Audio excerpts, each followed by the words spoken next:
نبی پاک صلی اللہ تعالی علیہ وسلم کے سامنے آ کے ایک شخص نے نماز پڑھی، عبادت کی ہے، آیا ہے، جھکا ہے، لیکن عبادت بھی بے ترتیب بھی نہیں، بے ڈھنگی نہیں، غیر مرتب نہیں، غیر منظم نہیں، ایسے نہیں کہ جیسے مرضی کر لی۔ اس نے آ کے نماز پڑھی تو حضور نے اس کو دیکھا اور نبی پاک علیہ السلام نے فرمایا تیری نماز نہیں ہوئی، دوبارہ پڑھ۔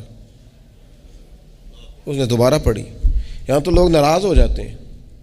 ایک دفعہ طالب علمی کی بات ہے، میں ایک جگہ نماز کے لیے وضو کر رہا تھا تو ایک صاحب نے وضو کیا، بڑی جلدی میں آئے اور جلدی میں وضو کیا تو ان کا ایک ٹخنا خشک رہ گیا۔ تو میں نے ان کی خدمت میں بڑی، چونکہ بزرگ تھے، بڑے تھے مجھ سے، میں نے بڑی عرض کی، میں نے کہا وہ آپ کو خیال نہیں رہا، آپ کا ٹخنا خشک ہے۔ وہ کہتے ہیں مولوی وہ لنگن نہ دے آ جائے، دیکھیں کو لنگ نہ جائے، تو سو قبول کرنی کہ اللہ نے۔ میں نے ان سے کہا آپ کیا کام کرتے ہیں؟ کہنے لگا میں کپڑا بیچتا ہوں۔ تو میں نے کہا اگر آپ کا 1000 روپے والا گاز کپڑا ہو تو کوئی شخص کہ کوئی عرض نہیں، چل مہربانی کر 300 کا دے دیتے ہو؟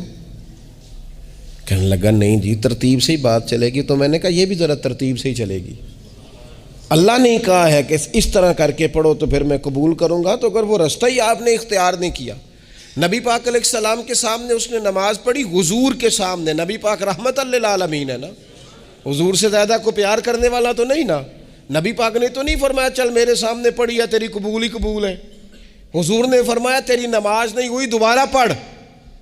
اس نے دوبارہ پڑھی، حضور نے فرمایا تیری نماز نہیں ہوئی، دوبارہ پڑھ۔ اس نے 12 پڑھی، 3 دفعہ پڑھی۔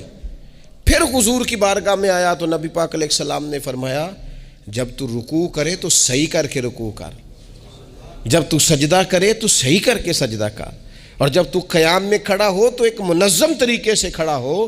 فرمایا اس اعتدال، اس نظم و ضبط سے، اس ترتیب سے نماز پڑھ، امید ہے خدا کے فضل پر کہ وہ تیری عبادت کو قبول فرمائے گا۔